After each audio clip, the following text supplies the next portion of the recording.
السلام عليكم ورحمة الله وبركاته. أعوذ بالله من الشيطان الرجيم. بسم الله الرحمن الرحيم. إن الحمد لله نحمده ونستعينه ونستغفره ونعوذ بالله من شرور أنفسنا ومن سيئات أعمالنا. من يهده الله فلا مضل له ومن يضلل فلا هادي له. ونشهد أن لا إله إلا الله وحده لا شريك له ونشهد أن محمدا عبده ورسوله. Today we'll talk about people whom Allah subhanahu wa ta'ala loves. Allah subhanahu wa ta'ala mentions in the Quran, قُلْ إِن كُنْتُمْ تُحِبُّونَ اللَّهَ فَاتَّبِعُونِي يُحْبِبْكُمُ اللَّهُ وَيَغْفِرْ لَكُمْ ذُنُوبَكُمْ وَاللَّهُ غَفُورٌ رَحِيمٌ. O Prophet sallallahu alaihi wasallam, tell them that if you really claim to love Allah subhanahu wa ta'ala, then follow me. Allah will love you and forgive you your sins, and Allah is most forgiving, most merciful. So following the Holy Prophet sallallahu alaihi wasallam is ittiba of the Rasul sallallahu alaihi wasallam. Itaat is to obey his command. Ittiba is to follow into his footsteps, looking at him as our ideal and doing things the way he did it, how he talked, how he walked, how he ate, how he drank, how he slept, how he dealt with his family, his friends, and his foes, how he worshiped Allah subhanahu wa ta'ala, how he dressed, how he smiled. These are all present in the books of Ahadith, including the Shamail of Tirmizi. The next category of people that Allah subhanahu wa ta'ala loves, الَّذِينَ يُنْفِقُونَ فِي السَّرَّاءِ وَالضَّرَّاءِ وَالْكَاظِمِينَ الْغَيْظَ وَالْعَافِينَ عَنِ النَّاسِ وَاللَّهُ يُحِبُّ الْمُحْسِنِينَ.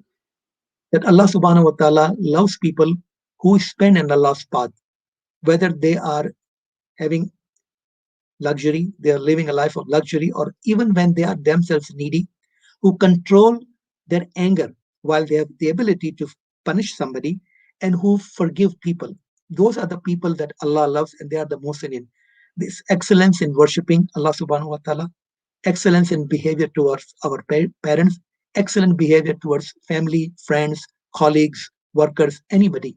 Now, there's a beautiful story about the verse that I just recited, that a person invited some guest to his home, and his maid servant was bringing hot soup, and somehow she stumbled and fell while the soup fell upon the guest.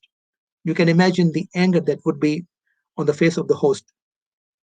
In those days, even common people used to remember the Quran the way we don't remember.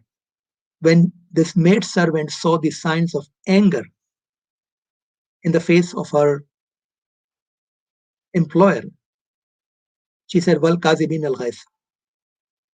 It was a hint to him, it was a cue to him that hold your anger. So as soon as he heard, color of his face changed. He calmed down. And then she said, Well, afina anin nas, those who forgive people. Because she thought that if the guest leave, he might again take it out on me, his anger. So he understood and said, No, I will not do anything to you. And then she said, Wallahu yuhibbul muhsinin. You have come 2 steps. Now is the time to exceed your own expectation, to be in the category of people that Allah loves who are muhsinin. And as soon as he heard this, he said, You are free. That's how people who were before us lived the life given to us by the Holy Quran and the Sunnah of the Prophet sallallahu alaihi wasallam. Our excellent behavior towards our family and friends is beautifully exemplified in a hadith of the Prophet sallallahu alaihi wasallam, reported by Ibn Abbas radiyallahu ta'ala anhuma, that he said, "Khairukum khairukum li alihi wa ana khairukum li ali." The best of you are those who are the best towards their family, and I am the best of you with respect to how I treat my family. If we follow just this little sunnah of the Holy Prophet sallallahu alaihi wasallam, inshallah, we'll be among those people that Allah subhanahu wa ta'ala loves. Excellence in dealing with people. وَقُولُوا لِلنَّاسِ حُسْنًا. Talk to the people in the best possible manner, even if they are your enemies. وَلَا تُجَادِلُوا أَهْلَ الْكِتَابِ إِلَّا بِالَّتِي هِيَ أَحْسَنُ. And don't engage in any argumentative discussion with the people of the book, except with what is best. And then excellence towards oneself, which means recognizing the potential, the talent that Allah subhanahu wa ta'ala has given us, and making the best of it for our own self, for the sake of the people as well. Utilizing the God-given talent and ability to benefit mankind. Making repentance and purifying oneself. Because Allah says, Inna Allah yuhibbut tawabin wa yuhibbul mutatahhirin. That Allah loves people who make a lot of repentance and who purify themselves. The purification can be both physical and spiritual, as well as purifying oneself from sins. And actually, this verse, when this verse was revealed, the Prophet ﷺ talked to some people and said that, what are you guys doing that Allah subhanahu wa ta'ala has talked about you? Inna Allah yuhibbut tawabin wa yuhibbul mutatahhirin. And they said, we clean ourselves with both the stone and the water, which means they perform istinja when needed with both things. Then fulfillments of our commitments and taqwa, God consciousness. Bala man awfa bi'adi wattaqa fa inna Allah yuhibbul muttaqin.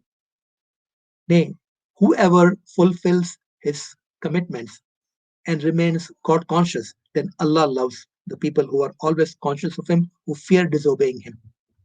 Being patient. Wallahu yuhibbus sabirin. This is illustrated in the stories of Prophet Ayub alayhi salatu wasalam and Yunus alayhi salatu wasalam. Yaqub alayhi salatu wasalam and Yunus alayhi salatu wasalam, as well as Ayub alayhi salatu wasalam. Three stories of the height of patience mentioned in the Quran. Then treating Allah subhanahu wa ta'ala. فبما رحمة من الله لنت لهم ولو كنت فظا غليظ القلب لانفضوا من حولك فاعف عنهم واستغفر لهم وشاورهم في الأمر فإذا عزمت فتوكل على الله إن الله يحب المتوكلين. This verse is in Surah Al Imran, and the Prophet ﷺ was told by the Prophet ﷺ that it is the mercy of Allah subhanahu wa ta'ala that you are lenient towards them and you are not harsh towards them. Otherwise, they would have run away from you. So forgive them, show forbearance towards them, and include them in consultation. But when once you have decided, then trust Allah subhanahu wa ta'ala, because Allah loves those who trust Him. So trusting all our affairs to Allah subhanahu wa ta'ala. Ufawidu amri illallah. This is also a very beautiful prayer from the Sunnah. Ufawidu amri illallah. It's from the Quran actually. I will end this talk with an advice given by Ali ibn Talib radiallahu ta'ala anhu, that the Prophet ﷺ used to say in his dua, Allahumma ahdini li ahsanil akhlaq. Oh Allah, guide me towards the best manners. فَإِنَّهُ لَا يَهْدِي لِأَحْسَنِهَا إِلَّا أَنْتَ. Because nobody guides to the best manners except you. It also comes from Allah subhanahu wa ta'ala. وَاسْرِفْ أَنِّي سَيِّئَهَا لَا يَسْرِفُ أَنِّي سَيِّئَهَا إِلَّا أَنْتَ. And turn away from me what is undesirable in manners, because nobody can turn it away except you. So we should show the best behavior. Even that comes from Allah subhanahu wa ta'ala. So we should ask Him for that. We should do the best in everything. We should try to excel the expectations and follow in the footsteps of the Prophet sallallahu alaihi wasallam, hoping that by doing so, Allah subhanahu wa ta'ala will love us. أقول قولي هذا واستغفر الله لي ولكم ولذكر الله أكبر. صلاة والسلام على رسول الله.